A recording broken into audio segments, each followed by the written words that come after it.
Nama Nabi Ayyub itu sendiri. Ayyub menurut para ahli artinya ar-raji'u ilallah, orang yang kembali kepada Allah. At-taibu ilallah, taba yatubu tauban, raja'a yarji'u ruju'an, raji', orang yang kembali kepada Allah Subhanahu wa taala. Dalam hidup ini kita selalu mengembalikan sesuatu kepada Allah. Inna lillah wa inna ilaihi. Assalamualaikum warahmatullahi wabarakatuh. Alhamdulillahi rabbil alamin. Segala puji hanya milik Allah Subhanahu wa taala. Salawat serta salam semoga senantiasa tercurah kepada junjungan kita Nabi Muhammad sallallahu alaihi wasallam beserta keluarga, sahabat dan umatnya hingga akhir zaman. Sahabat sekalian yang dirahmati Allah, selamat datang di channel Al-Insan. Channel ini hadir sebagai wadah untuk kita bersama-sama menimba ilmu, mendengarkan ceramah guru kita Profesor Dr. Ustadz Abdul Somad, serta mengambil hikmah dari ajaran Islam yang penuh rahmat. Harapan kami, semoga melalui kajian dan nasihat yang disampaikan di sini dapat menambah keimanan, memperluas wawasan, serta menjadi pengingat dalam kehidupan sehari-hari. Assalamualaikum warahmatullahi wabarakatuh. Alhamdulillah wassalatu wassalamu ala rasulillah wa ala alihi wa sahbihi wa man tabi'ahu wa mawalah. Bapak, ibu, abang, kakak, adik, sahabat hijrah bersama Ustadz Abdul Somad, selalu dalam keadaan sehat walafiat, istiqomah, iman dan Islam, diberikan kebaikan dunia akhirat. Bang Alvin Firdaus beserta seluruh tim yang ada di Pontianak, juga tim yang ada di Pekanbaru Riau, mudah-mudahan kita semua selalu dalam lindungan Allah Subhanahu wa taala. Amin ya rabbal alamin. Kajian kita malam ini yang akan kita bahas adalah bagaimana pelajaran iktibar yang dapat kita ambil dari kisah Nabi Ayyub alaihi salam. Saya ringkaskan dalam 7 poin. Poin yang pertama, nama Nabi Ayyub itu sendiri. Ayyub menurut para ahli artinya ar-raji'u ilallah, orang yang kembali kepada Allah. At-taibu ilallah, taba yatubu tauban, raja'a yarji'u ruju'an, raji', orang yang kembali kepada Allah Subhanahu wa taala.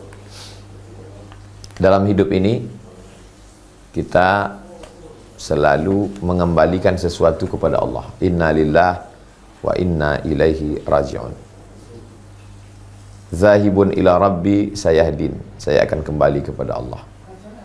Orang yang tidak tahu tempat kembali, dia bingung mau pulang kemana. Orang yang tahu kampungnya jelas, habis merantau ini saya akan pulang kampung. Jangan sampai kampung kita diambil orang, apalagi digusur kampung kita, diambil kampung kita, tak tahu mau pulang kemana. Ini kampung kita yang abadi adalah kampung akhirat, kembali kita kepada Allah Subhanahu wa ta'ala.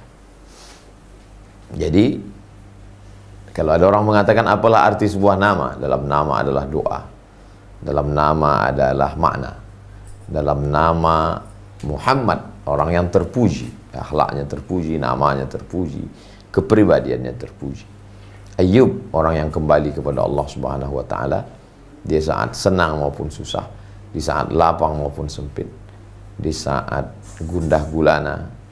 Karena hidup ini seperti naik perahu yang terkadang ada ombaknya, ada angin topannya, ada puting beliungnya. Di saat angin tenang, kita kembali kepada Allah. Kita katakan alhamdulillah, anginnya tenang, udaranya cerah, ombaknya. Di saat dalam keadaan susah sempit juga kita katakan innalillah, semua datang dari Allah Subhanahu wa taala. Semua ini ujian kepada Allah. Jadi di balik nama Nabi Ayyub alaihi salam, bagaimana mengembalikan segala sesuatu kepada Allah Subhanahu wa taala. Itulah beda orang yang beragama dengan tidak beragama. Ada orang menganggap kalau dia beragama, hidupnya tenang, tidak ada ujiannya. Nah, itu keliru. Nabi-nabi itu orang paling dekat dengan Allah, tapi hidupnya juga penuh dengan ujian dan cobaan. Bedanya orang yang taat dengan orang tidak taat. Kalau orang tidak taat dapat nikmat, sombongnya luar biasa karena dia tidak bertuhan. Tapi kalau orang yang taat, saat dapat nikmat dia rendah hati. Dia katakan ini dari Allah, ini pujian dari Allah. Orang yang bertuhan saat dia dalam keadaan susah, dia mengatakan saya sedang diuji oleh Allah. Semuanya datang dari Allah dan akan kembali kepada Allah. Senang datang dari Allah dan akan diambil oleh Allah. Susah pun datang dari Allah dan akan kembali kepada Allah. Saya ini milik Allah. Lillahi ma fis samawati wa ma fil ardh. Apa yang ada di langit, apa yang ada di bumi milik Allah. Ayub, saya akan kembali kepada Allah. Orang yang kembali kepada Allah dalam senang maupun susah. Itu sekilas nama Ayub alaihissalam. Bagaimana Nabi Ayub alaihissalam? Mana pernyataan bahwa dia seorang nabi? Bisa dibuka dalam surat Al-An'am. A'udzubillahi minasyaitonirrajim. Wa Nuhan hadaina min qablu wa min zurriyatihi, dan dari keturunan Nabi Nuh, Daud, wa Sulaiman, wa Ayyub, wa Yusuf, wa Musa, wa Harun. Wa kadzalika najzil muhsinin. Jadi beliau adalah salah satu dari nabi, rasul, utusan Allah Subhanahu wa taala. Nabi diambil dari kata naba. Naba artinya berita yang besar. Nabi orang yang membawa berita yang besar. Rasul diambil dari kata arsala yursilu rasulan, irsalan. Rasulun, orang yang diutus. Rasulullah, utusan Allah Subhanahu wa taala dari Allah kepada umat manusia. Kenapa cuma 25 nabi dan rasul yang kita yakini? Kita meyakini lebih banyak daripada itu. Adapun 25 dari Nabi Adam sampai Nabi Muhammad SAW, itu yang disebutkan di dalam Al-Quran. Dan salah satu yang disebutkan dalam Al-Quran itu adalah Nabi Ayyub alaihissalam. Tidak ada ikhtilaf di antara ulama bahwa beliau adalah salah seorang nabi, pembawa berita, rasul, utusan Allah kepada umat manusia. Di antaranya adalah Bani Israel, karena beliau termasuk daripada keturunan Nabi Yaqub alaihissalam. Tapi katanya Nabi Nuh, kok Nabi Yaqub? Nabi Nuh turun kepada Nabi Ibrahim, Nabi Ibrahim turun ke Nabi Ishak, Nabi Ishak turun kepada Nabi Yaqub. Keturunan Nabi Yaqub salah satunya adalah Nabi Ayyub alaihissalam. Jadi kalau dilihat turunan atasnya Adam, turunan agak bawah dikit Nuh, turunan lagi ke bawah Ibrahim. Dari Ibrahim cabang 2, Ismail itu menurunkan Nabi Muhammad SAW. Ishak, inilah para nabi-nabi seperti Nabi Musa, Nabi Isa, termasuklah Nabi Ayyub alaihissalam. Jadi kalau ada orang bangga, oh kami ini keluarga, kata orang Yahudi, banyak nabi-nabi di antara kami. Satu sisi kemuliaan, tapi satu sisi juga adalah menunjukkan penyakitnya kronis. Alhamdulillah yang ke rumah kami ini banyak dokter, Pak Ustadz, dokter spesialis jantung, dokter jantung koroner, dokter spesialis diabetes, dokter spesialis kulit. Hebat berarti rumah itu banyak dokter datang. Tapi di sisi lain, itu berarti rumah itu banyak penyakitnya. Kalau di rumah kita mungkin dokter umum saja, mantri dari puskesmas sudah cukup. Lebih kurang begitu gambarannya. Memang dilebihkan dia. Banyak nabi-nabinya. Tapi penyakitnya juga luar biasa. Itu terjadi pada Bani Israel. Tapi, walau bagaimanapun, Nabi Ayyub alaihissalam diyakini oleh Yahudi, diyakini oleh Nasrani. Nanti kalau keluar suatu film Nabi Ayyub, jangan serta-merta kita tonton, karena ada banyak versi. Sama seperti Nabi Musa alaihissalam, sama seperti Nabi Ibrahim. Keluar filmnya, ternyata yang memproduksi adalah dari kalangan Yahudi atau Nasrani. Nah, itu versi mereka, jangan kita tonton. Lalu kenapa Nabi Muhammad SAW menceritakan tentang nabi-nabi itu? Nabi Muhammad kedatangannya mensucikan. Karena di antara sifat Nabi maksum. Mensucikan nabi-nabi yang dinodai sejarahnya. Ada nabi yang dituduh berzina, ada nabi yang dituduh mabuk, ada nabi yang dituduh mengambil istri orang. Itu diceritakan dalam kitab-kitab mereka. Maka datanglah Nabi Muhammad SAW mensucikan nabi-nabi itu. Oh, jadi jangan katakan, oh ini nabi yang terakhir copy paste aja. Kalau nabi yang terakhir itu copy paste, berarti riwayatnya sama saja. Kedatangan Nabi Muhammad SAW menceritakan kisah nabi-nabi sebelumnya, dengan mengkritisi berbagai macam tuduhan miring terhadap nabi-nabi itu. Meluruskan kembali sejarah. Maka yang diceritakan Nabi Muhammad SAW dalam Al-Quran lebih detail, lebih lengkap. Ambil contoh Nabi Isa alaihissalam.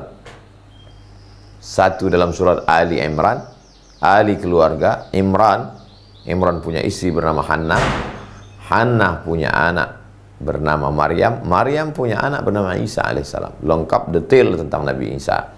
Satu lagi setelah surat Al-Kahfi, surat Maryam. Bagaimana detailnya kelahiran Nabi Isa, selengkap-lengkapnya. Masa yang copy paste lebih lengkap daripada naskah asli? Nah, itu. Jadi banyak tuduhan-tuduhan itu mesti dibantah dengan pemikiran. Ilmu dibantah dengan ilmu, argumen dibantah dengan argumen. Emosional tidak menyelesaikan masalah. Kedatangan Nabi Muhammad SAW menceritakan nabi-nabi yang sebelumnya, meluruskan sesuatu yang menistai kepribadian para nabi, melecehkan, menodai. Maka Nabi Muhammad SAW mensucikan agama ini, menyempurnakannya. Al-yawma akmaltu lakum dinakum, hari ini kusempurnakan agama kamu. Wa atmamtu alaikum ni'mati, kusempurnakan nikmatku. Wa raditu lakumul islam madina, aku ridhai bagi kamu agama Islam sebagai agama kamu. Yang ketiga, Nabi Ayub alaihissalam, wa kadzalika najzil muhsinin, dia termasuk orang yang ihsan. Maqam yang paling tinggi ihsan. Iman, Islam, ihsan. Orangnya muhsin, jamaknya muhsinun, jadi objek muhsinin. Wa kadzalika najzil muhsinin, demikianlah kami beri balasan kebaikan kepada orang yang sudah sampai pada maqam ihsan. Nabi Ayub sampai ke level itu. Keluarganya sakinah mawaddah warahmah, anak-anaknya soleh dan solihah, sehat-sehat, kebunnya subur, ternaknya melimpah ruah, rezekinya banyak. Balasan dari Allah SWT atas kebaikannya. Tapi di sisi lain itu juga ujian. Nah, ini perlu kita luruskan mindset pikiran kita. Kita selalu mengatakan kalau punya anak, punya istri, punya keluarga, punya rumah, punya kebun, punya harta, nikmat. Kalau sakit, kalau mati, kalau rugi, kalau miskin, kalau susah, laknat. Tidak begitu cara pandangnya. Anak ujian. Innama amwalukum wa auladukum fitnah. Sesungguhnya harta kamu dan anak kamu adalah ujian. Walanabluwannakum bisyai'in, kami akan menguji kamu. Wa balawnahum bil hasanati was sayyi'at, kami uji kamu dengan hasanat yang baik-baik. Popularitas, viral, ujian. Jadi pejabat, diberikan amanah jabatan, ujian. Jadi orang kaya, banyak harta, ujian. Ganteng, ujian. Jadi nabi-nabi itu ceritanya itu adalah ujian. Kebetulan ada anak muda dapat ganteng, ujian Nabi Yusuf alaihissalam. Kebetulan jadi raja, jadi presiden, jadi bupati, jadi camat, jadi kepala daerah, ujian Nabi Sulaiman alaihissalam. Lihatlah bagaimana Nabi Sulaiman ketika diuji dengan jabatan. Tidak ada semut yang terinjak. Nabi Sulaiman jalan, dia katakan berhenti, stop. Kenapa? Karena saya dengar ada panglima semut berkata, udkhulu masakinakum, wahai semut-semut semuanya kamu masuk sarang. Kenapa? Karena pasukan Sulaiman akan datang, awas terinjak perut kamu. Jadi kalau jadi pemimpin itu amanah, hanya secuil kekuasaan yang digunakan Allah. Jangan sampai ada rumah semut yang terganggu, jangan ada perut semut yang pecah. Apalagi rumah rakyat, apalagi kampung rakyat, apalagi milik orang. Kita akan dituntut di hadapan Allah Subhanahu wa taala. Jangan sampai kita ambil mata pencaharian orang, jangan sampai kita zalimi orang. Ittaquz zulma, takutlah pada perbuatan zalim. Fa inna zulma zulumatun yaumal qiyamah. Karena perbuatan zalim akan menjadi kegelapan pada hari kiamat. Kalau menang, kalau terpilih nikmat, kalau kalah laknat, belum tentu. Nah, jadi memahami itu dalam kacamata bingkai ini semuanya ujian. Kalau begitu cara kita memandang ujian, insya Allah kita akan selamat. Makanya saat dapat jabatan, seperti ucapan Nabi Sulaiman alaihissalam, hadza min fadli rabbi, ini adalah karunia dari Tuhanku, liyabluwani, untuk menguji aku, aashkur, apakah aku akan menjadi orang yang bersyukur, am akfur, atau justru aku menjadi orang yang kufur. Maka Nabi Ayub alaihissalam ketika diuji dengan ujian yang begini, dia tetap menjadi muhsinin, orang yang ihsan. Apa itu ihsan? Anta'budallah ka'annaka tarah, menyembah Allah seperti seakan-akan dilihat Allah. Fa illam takun tarah, kalau tidak merasa melihat Allah, tidak bisa melihat Allah, fa innahu yarak, rasakanlah Allah melihat engkau. Ini anak titipan Allah, ini kebun titipan Allah, ini binatang ternak titipan Allah, ini istri titipan Allah. Dia tidak menjadi angkuh, tidak sombong. Ini anak saya, ini keluarga saya, karena saya hebat manajemen ekonomi, ini jabatan saya. Apa beda kita dengan orang ateis? A, tidak, T, Tuhan, is, keyakinan. Orang yang meyakini tidak ada Tuhan. Na'udzubillah. Orang yang bertuhan, ketika dia mendapat nikmat, dia katakan, hadza min fadlillah. Ini karunia dari Allah. Dia berluani untuk menguji saya. Nabi Ayub tidak sedikit pun sumbing imannya. Ketika mendapatkan nikmat itu, dia tetap bersyukur, dia tetap baik, dia tetap beradab, dia tetap berakhlak, dia tetap memuji, dia tetap mengagungkan, dia tetap memuliakan Allah. Dia sadar bahwa diri dia adalah makhluk yang diciptakan, sedangkan yang menciptakan adalah Al-Khaliq, Allah Subhanahu wa Ta'ala. Memahami bahwa semua kenikmatan adalah ujian. Sehat ini ujian, sakit juga ujian. Banyak orang yang lulus ujian sakit, ujian sehat banyak yang tidak lulus. Harta ujian, miskin juga ujian. Yang lulus banyak ujian miskin. Pas dikasih ujian harta, lupa. Kenapa si Anu itu masuk penjara? Ya, korupsi. Yang korupsi itu kan orang yang punya harta. Yang korupsi kan orang yang punya jabatan. Orang yang nggak punya jabatan, apa yang mau dikorupsi? Makanya banyak ketika menjadi rakyat jelata, lulus. Ketika menjadi penguasa, tidak lulus. Dulu waktu masih kos-kosan, tinggal di rumah kos, makan pagi nggak sarapan, pergi ke kampus, meneriakkan slogan reformasi, lulus. Setelah 20 tahun berganti, zaman, rezim berubah, duduk di parlemen, tidak lulus. Jadi ketika jadi mahasiswa, lulus. Ketika berteriak unjuk rasa di jalan, lulus. Ketika diberikan betul tempat itu, ternyata tidak lulus. Berapa banyak orang seperti itu.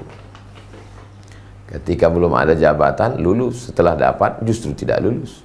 Ketika belum ada harta, lulus, sabar, zikir, sholat. Ketika sudah harta, angkuh, sombong, berhenti sholat, muncul takburnya, muncul angkuhnya, muncul sombongnya. Itulah manusia. Dan ulama tidak pernah berhenti menyampaikan itu. Selama manusia itu masih berotak, berakal, berhati, berfikiran, selama di badannya itu masih mengalir darah, urat, dan nadi, jantung, ya tetap kita sampaikan. Afala ta'qilun, kenapa tidak berpikir? Kecuali nanti manusia ini udah berubah jadi transformer, jadi robot semua. Barulah kita berhenti, karena mereka tidak khitab. Ayat Quran, hadis itu tidak lagi kepada mereka. Yang ketiga, ujian yang diberikan Allah Subhanahu wa Ta'ala kepada Nabi Ayub alaihissalam, ujian dalam bentuk meninggal anaknya. Imannya tetap kuat. Habis semua harta dengan kebun, dengan ternaknya. Menurut satu riwayat, itulah yang disebut dengan musibah likuifaksi, yang terjadi beberapa tahun menimpa saudara kita yang ada di Palu. Saya sampai ke Palu membawa bantuan. Seminggu sebelum kejadian saya di Palu, sepekan setelah kejadian saya datang lagi bawa bantuan. Pohon kelapa bergeser. Pohon kelapa yang ditanam orang bergeser ke tanah orang lain. Rumah-rumah bergeser. 10-20 meter ke bawah tanah itu bergerak, hilang, ditelan bumi. Ternak mati, kebun kering, anak meninggal. Semua anaknya meninggal. Semua ternaknya mati. Semua kebunnya hilang. Puncaknya adalah sakit kulit. Ada orang ketika ternak hilang, sabar. Ketika kebun hilang, sabar. Pas anak hilang, error. Anak hilang, kebun hilang, ternak hilang, sabar. Karena itu ekstern, di luar diri. Tapi begitu kena di badan, mulai. Dia 4. Anak, kebun, ternak, kulit badannya. Dia tetap tegar. Tidak goncang imannya.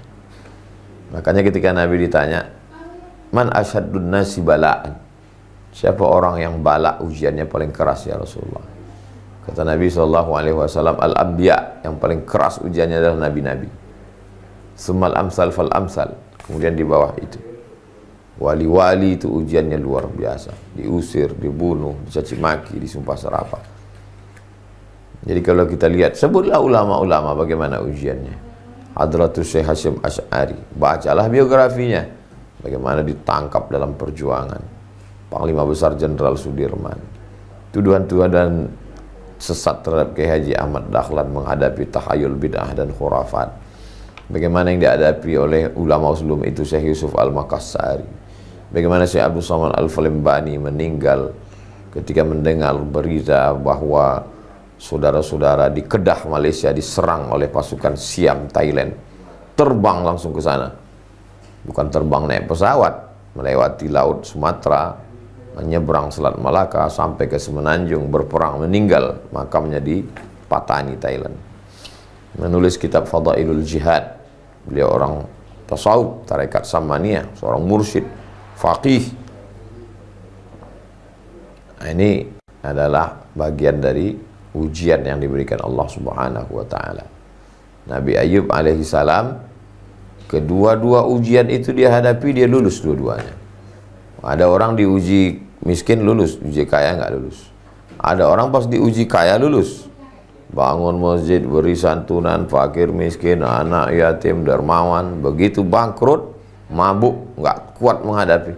Dulu dihormati orang, dulu disanjung orang, dulu dimuliakan orang, sekarang dihina orang, tak dihormati orang, nggak siap mental. Akhirnya mabuk, sakau.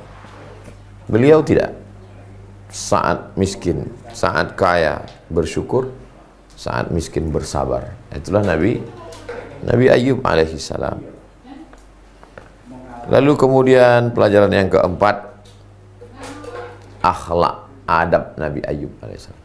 Tidak sekalipun Nabi Ayub berdoa mengadu kepada Allah, ya Allah, ternakku mati, kebunku mati, anakku mati, aku kena penyakit kulit. Gak ada. Satu-satunya ayat yang bercerita tentang Nabi Ayub berkeluh kesah kepada Allah, perhatikan bunyinya baik-baik. Surat Al-Anbiya ayat 83. Anni, sesungguhnya aku, massaniyad dur, aku kena penyakit. Dur, sesuatu yang mudarat. Dia tidak sebut nama penyakitnya. Aku terkena, tersentuh. Anni massaniyad dur. Bahasanya lembut sekali. Dia tidak katakan ana musab bil marad, saya kena penyakit. Tidak. Aku tersentuh oleh sesuatu yang memudaratkan. Bagaimana kabar kamu? Saya sakit Pak Ustaz. Ya enggak? Kamu bagaimana? Anni massaniyad dur. Aku disentuh oleh sesuatu yang tidak menyenangkan. Wa anta arhamur rahimin. Engkau maha penyayang di antara yang sayang. Enggak ada dia bilang sembuhkan aku, sehatkan aku kan nabi kok kena penyakit. Ya Allah, tolong, enggak ada. Anni massaniyad dur wa anta arhamur rahimin. Aku disentuh oleh sesuatu yang memudaratkan. Engkau maha pengasih penyayang di antara kasih dan sayang. Seperti kata sindiran. Misalnya ada tetangga kita, dia lagi nggak punya uang, terus datang ke tetangga sebelah. Kalau yang kurang adab, dia katakan, aduh saya udah nggak makan 3 hari, kasihlah saya duit. Tapi kalau orang yang lembut, saya sedang mengalami sesuatu yang tidak menyenangkan, dan engkau adalah orang yang paling kasih dan sayang di antara semua tetangga yang ada di sini. Lembut, halus. Dan tetangga yang kenal itu pun langsung merasa, oh, apa yang bisa saya bantu? Begitulah Nabi Ayub merayu Allah SWT. Rabbi anni massani ad-dur. Aku disentuh sesuatu yang memudaratkan. Maksudnya penyakit. Wa anta arhamur rahimin. Engkau maha pengasih, maha penyayang. Engkau di antara yang paling sayang. Orang tua sayang, anak sayang, tapi engkau paling penyayang. Semuanya kasih. Engkau yang paling kasih dan sayang. Maka ini bagus sekali dibaca ketika kita sedang sakit. Anni massaniyad durru wa anta arhamur rahimin. Anni massaniyad durru wa anta arhamur rahimin. Anni massaniyad durru wa anta arhamur rahimin. Yang kelima, Nabi Ayub alaihissalam diberikan Allah Subhanahu wa ta'ala jawaban bagaimana seorang laki-laki jatuh cinta dengan perempuan, mengirimkan surat pendek, suratnya itu direspon. Oh, itu luar biasa itu. Mimpi kita ketemu Habib, orang yang selama ini ingin kita ketemu, itu seakan-akan direspon gitu. Keinginan kita itu direspon. Atau kita menzikirkan suatu doa, tiba-tiba malam itu kita mimpi, itu senangnya luar biasa. Kenapa? Karena ada respon. Saya dari dulu selalu membaca Bismillahilladzi la yadurru ma'asmihi syai'un fil ardi wala fis sama.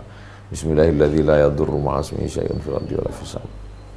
Saya yakin doa itu mustajab, karena doa itu dari Allah, dari Rasulullah SAW. Sampaikan dari guru-guru sampai ke kita. Sampai suatu malam saya tidur, bangunnya mimpi. Setelah bangun saya sadar, dalam tidur itu saya sedang dikejar orang kafir mengejar saya. Dikejar-kejarnya, saya bawa golok panjang, saya cabut golok saya tebaskan ke kepala. Orang yang mengejar saya itu gundul, botak. Saya tebaskan ke kepalanya seperti menebas besi. Besi ketemu dengan besi, ting ting. Kepalanya nggak apa-apa. Sampai akhirnya saya bacakan Bismillahilladzi la yadurru ma'asmihi syai'un fil ardi wala fis sama' wa huwa samiul alim. Pus, berdarah kepalanya. Saya bacakan lagi Bismillahilladzi la yadurru ma'asmihi syai'un fil ardi wala fis sama' wa huwa samiul alim. Berdarah kepalanya. Bismillahilladzi la yadurru ma'asmihi syai'un fil ardi wala fis sama' wa huwa samiul alim. Berdarah kepalanya, dia tumbang jatuh. Saya terbangun. Begitu dahsyatnya doa Bismillahilladzi la yadurru ma'asmihi syai'un. Orang yang kebal, yang nggak mempan kena pedang, kalau dibacakan itu pecah juga kepalanya, luka. Mimpi itu sangat jelas, nampak saya orang itu mengejar saya, matanya, kulitnya, wajahnya, nampak saya gundulnya itu nggak mempan. Begitu setelah dibacakan Bismillahilladzi, ujung pedang itu kena ke kepalanya, berdarah dan dia tumbang jatuh. Mimpi juz'un min ajza'in nubuwah, kenabian sudah tak ada lagi. Tapi jangan lupa Nabi Ibrahim ketika menyembelih anaknya itu melalui mimpi. Ya bunayya, wahai anakku, inni ara fil manam, aku lihat dalam mimpiku, anni azbahuka, aku menyembelih lehermu, melalui mimpi. Nabi pertama tanda-tanda kenabian itu mislu falaqis subhi, seperti waktu subuh yang terang benderang, itu melalui mimpi. Nah, jadi kalau kita sebelum tidur berwudu, berzikir, bersolawat, datang sesuatu yang itibar yang baik, respon dari Allah SWT dia kirimkan melalui mimpi. Mimpi terbagi tiga. Yang pertama, mimpi dari syaitan, namanya waswasah. Yang kedua, mimpi dari malaikat yang dikirimkan oleh Allah, namanya ilham. Mimpi yang ketiga adalah adghasu ahlam, bunga-bunga tidur. Jadi sebelum tidur atau siang itu mikirkan sesuatu, terekam dalam bawah sadar, pas tidur dia rekamannya terulang lagi. Makanya pikirkanlah yang baik, ucapkanlah yang baik, renungkanlah yang baik, supaya terbawa ke dalam tidur juga yang baik-baik. Nabi Ayub, respon yang diberikan Allah langsung, apa kata Allah? Urkut birijlika, injakkan kakimu, tumitmu ke tanah. Hadza mughtasalun, memancar air. Mughtasalun, engkau mandi di situ. Baridun, airnya sejuk dingin. Wasyarabun, diminum. Dimandikan airnya, lalu kemudian diminum. Sehat walafiat. Nabi Ayub kembali semula, kulit-kulitnya semua sehat walafiat. Dan yang paling setia menemaninya adalah istrinya, Rahmah. Makanya di antara doa Pak Kuas setelah akad nikah, Allahumma arham bainahuma kama rahimta baina Ayyub wa Rahmah. Ya Allah, buat dua pasangan laki-laki perempuan yang baru menikah ini memiliki kasih sayang sebagaimana kasih sayang Nabi Ayub dan Siti Rahmah. Makanya kesabaran yang paling puncak adalah sabar Ayub. Orang selalu mengatakan isbir sabr Ayub, sabar ya sesabarnya Nabi Ayub. Puncak kesabaran. Yang keenam, ada satu ikon. Ikon mesin cuci, ini deterjen, ini air minum, ini sepeda motor, ini saya nggak sebut mereknya, dia jadi ikon. Penguasa Daud, Sulaiman. Ganteng Nabi Yusuf alaihissalam. Sabar, ridha Nabi Ayub alaihissalam. Jadi keridhaan Nabi Ayub itu luar biasa. Bagaimana dia sabarnya. Sabar saat kaya, sabar saat miskin. Sabar saat kaya, menahan tamak untuk berbagi harta. Sabar saat miskin, menahan caci maki, sumpah serapah untuk menerima takdir Allah. Sabar saat berkuasa, mampu menahan emosi untuk tidak membalas orang lain dengan kekuasaan. Sabar saat tidak berkuasa, tetap menguasai diri pada momen-momen perkara-perkara yang memang orang dituntut untuk memiliki kesabaran. Dan yang menjadi ikon untuk kesabaran dan keridhaan itu adalah Nabi Ayub alaihissalam. Yang terakhir, yang ketujuh, perlu kita untuk membahas kisah-kisah supaya apa? Supaya kita mengambil iktibar pelajaran. Faqsusil qasas. Orang yang sedang hanyut, dia merasa dialah yang paling parah. Orang yang sedang hanyut semua dia tarik. Jangankan bambu, jangankan kayu, rumput yang lapuk pun dia tarik. Namanya juga sedang hanyut. Orang yang dalam kesulitan, kesusahan, dia merasa dia yang paling sulit, Tuhan tidak adil, kenapa begini, kenapa begini, kenapa begini. Makanya buka Al-Quran, baca terjemahnya. Termasuklah kajian kita ini, mudah-mudahan memberikan, kata orang Melayu, setawar sedingin. Dingin hati kita. Oh, sedang orang selevel Nabi Ayub aja begitu ujiannya. Sedang orang yang imannya sehebat Nabi Musa aja begitu ujiannya. Sedang orang yang setinggi itu kedudukannya Nabi Muhammad SAW aja begitu. Apalagi saya yang bukan apa-apa dan bukan siapa-siapa. Jadi kalau begitu kita memahami, insya Allah kesabaran itu ditumbuhkan dengan pikiran, kesabaran itu ditumbuhkan dengan hati. Pikiran dan hati itu menerima maklumat informasi dari telinga, inna sam'a dengar, wal basar lihat, wal fuad renungkan dan pikirkan. Kita sudah dengar tentang Nabi Ayub, kita sudah baca tentang Nabi Ayub, sekarang dia masuk ke hati kita, masuk ke pikiran kita. Kita menjadi orang yang lebih sabar, lebih ridha, melihat kekayaan keberhasilan sebagai ujian, melihat kesulitan hidup juga sebagai ujian. Mudah-mudahan kita selalu diberikan kesabaran Nabi Ayub alaihissalam. Di akhir majelis mari kita sama berdoa kepada Allah. A'udzubillahi minasyaitonirrajim. Bismillahirrahmanirrahim. Alhamdulillah rabbil alamin wassalatu wassalamu ala asyrafil anbiya'i wal mursalin wa ala alihi washabbihi ajma'in. Allahumma shalli ala sayyidina Muhammad wa ala ali sayyidina Muhammad. Assalamu alayka ya Rasulullah. Allahumma ja'alna minas sabirin, jadikan kami orang yang bersabar ketika kau uji dengan kesulitan. Wa ja'alna minas syakirin, jadikan kami orang bersyukur ketika kau uji dengan kenikmatan. Allahumma syrah sudurana, lapangkan hati kami menerima semua yang sudah kau tetapkan. Allahumma ja'alna radina liqada'ik, jadikan kami orang yang ridha menerima segala takdir ketetapanmu yang sudah tertulis di Lauhul Mahfuz ya Allah. Wa ja'alna sabirin, jadikan kami sabar. Wa ja'alna syakirin, jadikan kami syukur. Wa ja'alna minal mukhlasin, jadikan kami termasuk orang-orang yang diikhlaskan, dijadikan Allah sebagai orang yang ikhlas. Rabbana taqabbal minna, terima segala amal kami, wa tub alaina, terima taubat kami. Rabbana fir lana dzunubana, ampunkan dosa kami, wa li abaina, ayah kami, wa li ummahatina, ibu kami, wa li azwajina, pasangan hidup kami, wa li dzurriyyatina, anak cucu keturunan kami, wa liman ahsana ilaina, orang-orang yang berbuat baik pada kami. Rabbana atina fid dunya hasanah wa fil akhirati hasanah wa qina adzabannar. Wa sallallahu ala sayyidina Muhammad wa ala alihi wasallam, walhamdulillahi rabbil alamin. Terima kasih Bang Alvin Firdaus beserta seluruh tim. Begitu juga dengan tim yang ada di Riau, Bapak, Ibu, Abang, Kakak, Adik, sahabat hijrah bersama Ustaz Somad, semuanya.